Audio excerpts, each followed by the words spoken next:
Ya,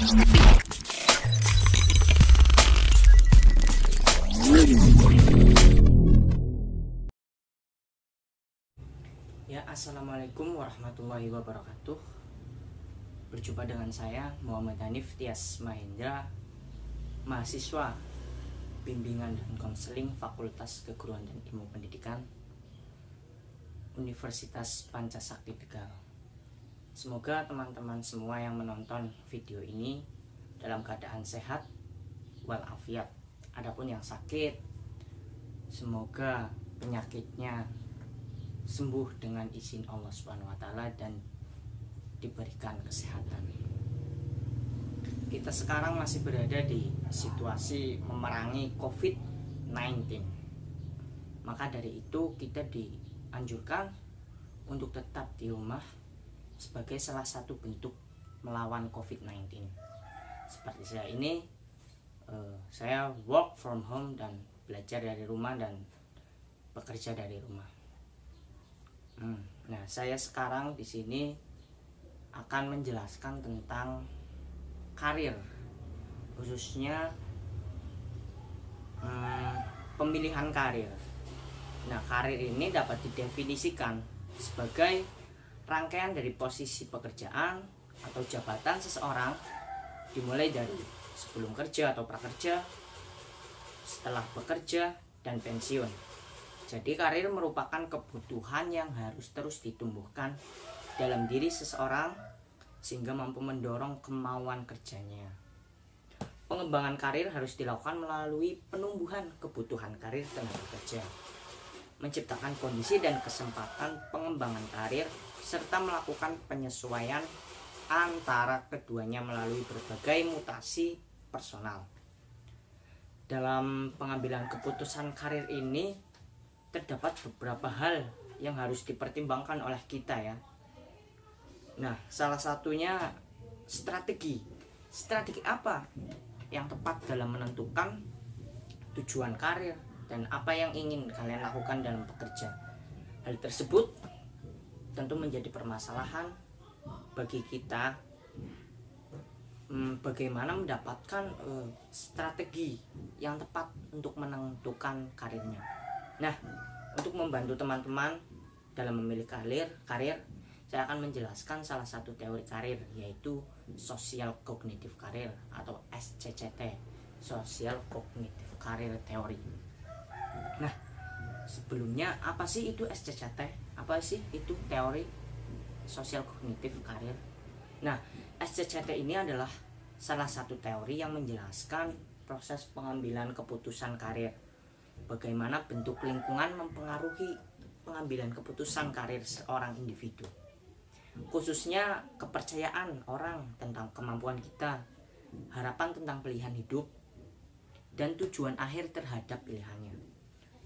Nah, dalam teori ini, lingkungan didefinisikan secara luas dan mencakup hal-hal seperti pengaruh sosial yang mendukung, misalnya orang tua, teman, unsur signifikan yang lain, dampak atau budaya, juga nilai-nilai dan masyarakat, gender, ras, kecacatan dan budaya, dan pengaruh sosial lainnya. Nah, SCCT ini, Social Cognitive Career Theory ini mengusulkan bahwa perilaku pilihan karir juga dibentuk oleh variabel kontekstual seperti dukungan, misalnya dukungan finansial dari orang tua, dan hambatan seperti misalnya harus meninggalkan rumah untuk pendidikan lanjutan, seperti itu.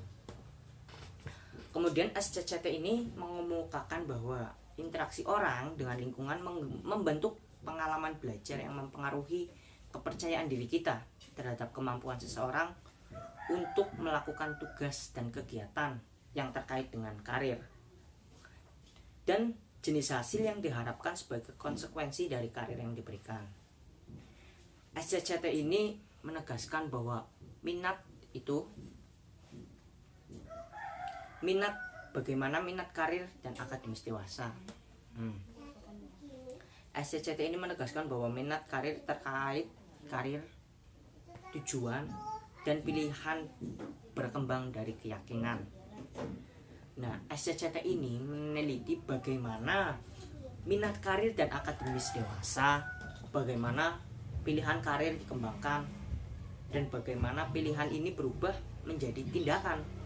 Hal ini dicapai untuk melalui fokus pada 3 prinsip utama. Ada 3 prinsip utama dalam teori ini SCCT, yaitu yang pertama self efficacy atau efisiensi diri, yang kedua ekspektasi hasil, dan yang terakhir personal goal atau tujuan. Ketiga variabel ini dipandang sebagai dasar dari pengembangan karir dan merupakan mekanisme yang utama. Yang pertama self efficacy.